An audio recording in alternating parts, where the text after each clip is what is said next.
something.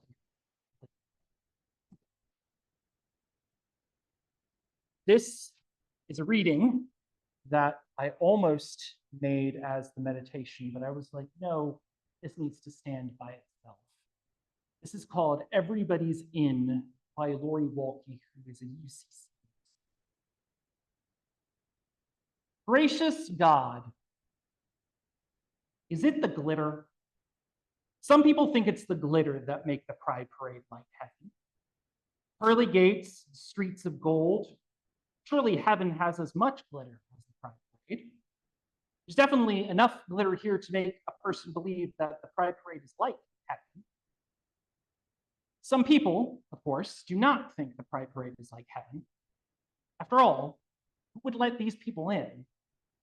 Surely there's some kind of form to fill out. One must be given clearance and at least abide by the dress code. Speaking of, what is the dress code for heaven? What documentation is required? Of course, this is the strongest argument that the kingdom of heaven is like the Pride Parade. All are welcome. We don't get to decide who is in and who is out. Everybody's in. Everybody. Or maybe it's that the kingdom of heaven is like the Pride Parade because it is a protest against bigotry, against hate, against fear, a protest against being someone you aren't, against the idea that only some of us are worthy, a protest against anything that does not lift up love. That's quite the parable, isn't it? The kingdom of heaven is like the Pride Parade, where all are welcome and love wins. We'll know it by the glitter and the love. Thanks be to God. Amen.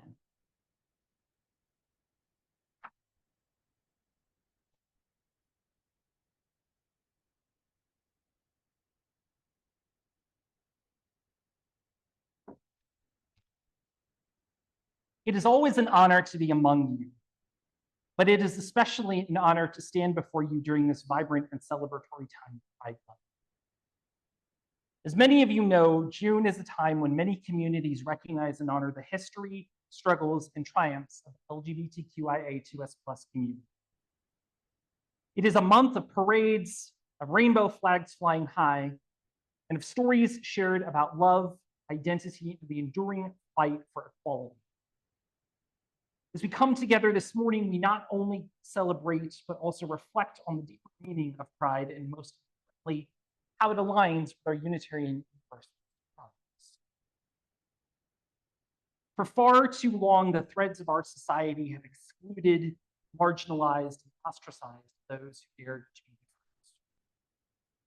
different. The LGBTQIA2S+ community in all its beautiful spectrum has faced discrimination in housing, employment, healthcare, and even, I would go as far as to say, especially the sacred halls of faith.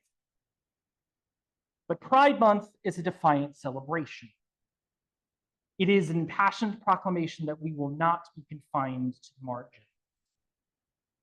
We are a testament to the boundless creativity of the human spirit, a chorus of voices refusing to be silenced that deserves to sing out loud and proud. This year marks the 57th anniversary of the Stonewall riots, a pivotal moment in history when in June 1969 at the Stonewall Inn, a gay bar in New York City's Greenwich Village, a community fed up with police brutality, systemic oppression, and discrimination rose up in defiance.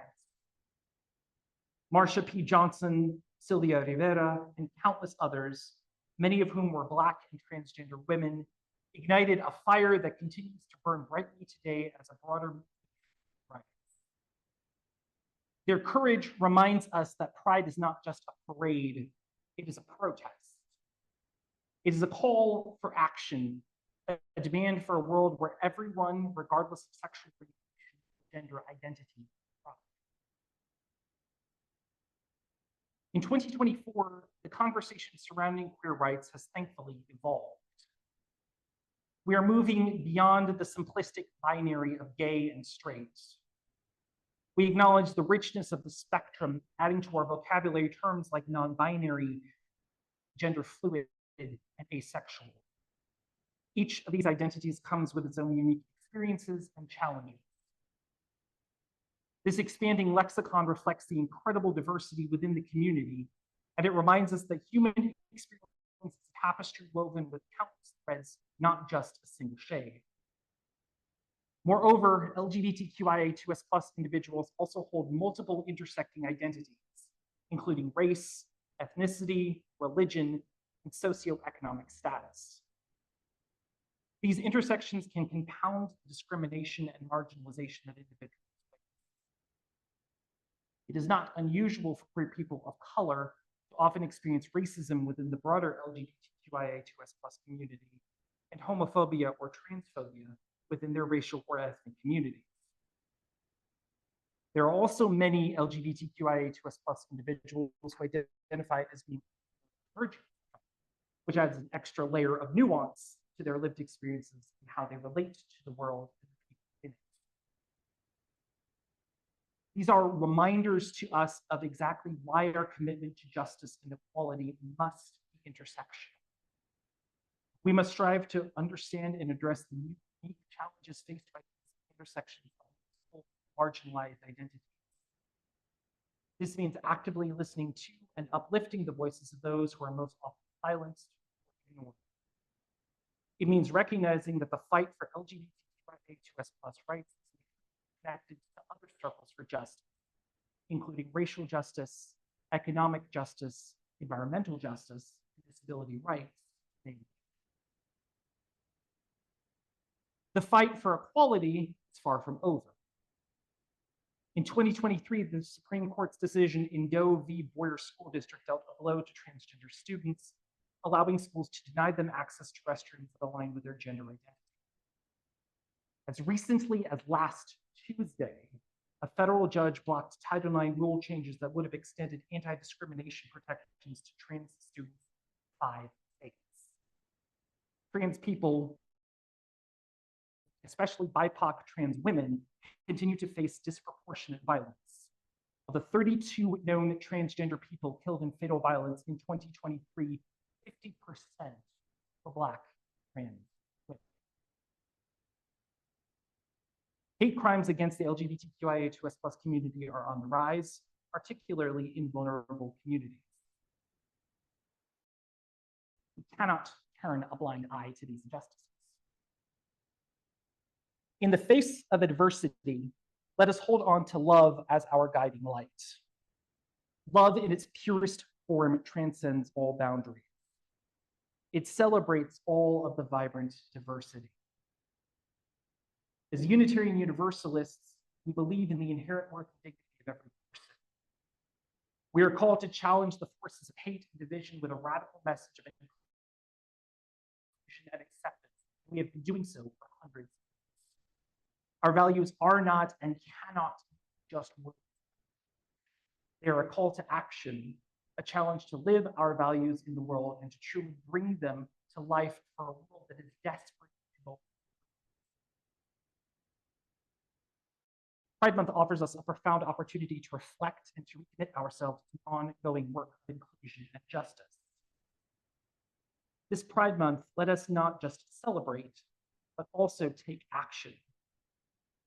Many people who are not part of the LGBTQIA2S+ community but want to support them are quick to label themselves as allies. As beautiful and wonderful a gesture this is, let me be clear. To truly be an ally, it is necessary to demonstrate the ways in which you are willing to stand in solidarity with LGBTQIA2S+ individuals and communities, to use your privilege to advocate for justice, and to work to create inclusive and affirming spaces. Being an ally is not a passive role. It requires constant education, self-reflection, and action. One of the most important things is listening. We must listen to the stories and experiences of LGBTQIA2S+ individuals, especially those who are marginalized within the community in multiple ways. We must listen with an open heart and a willingness to learn and to be challenged. This listening should inform our actions guiding us to support policies and practices that promote inclusion. We must also be willing to speak out against discrimination and injustice where and when. This means challenging homophobic or transphobic remarks and behaviors, even when it is uncomfortable.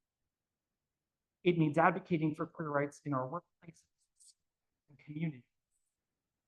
It means standing up against legislation and policies that harm LGBTQIA2S+ individuals and families, both in our local communities and within the greater world community that we inhabit. Your voices and your votes in local and national elections can play a huge role.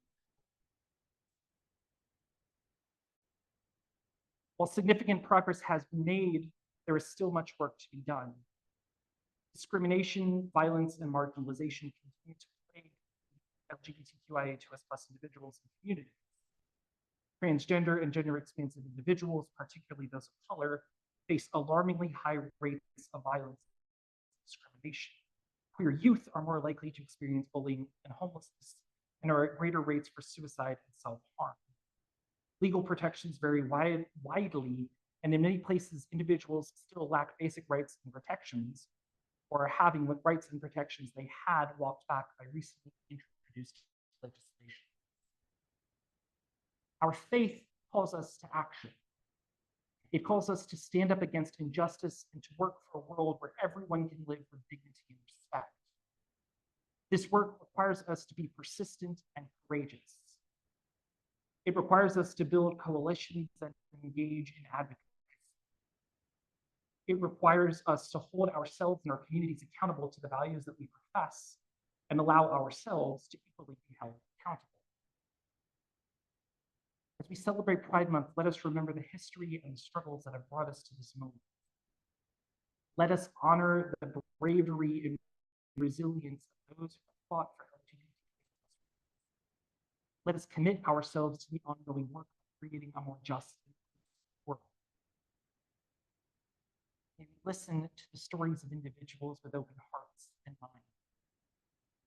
We stand in solidarity with those who are marginalized, oppressed. May we use our voices and our actions to advocate for justice and equality. And may we create spaces where everyone feels safe, valued, and respected. This is the true spirit of Pride, and it is a vision worth standing for. The poet Walt Whitman, himself a gay man, wrote, "I am large.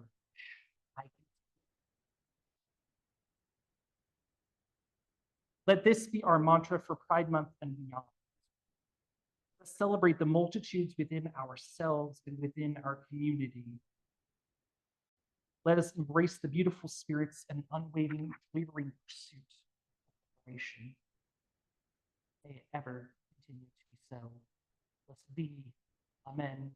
Shalom. Assalamu alaikum. Namaste. Happy Pride.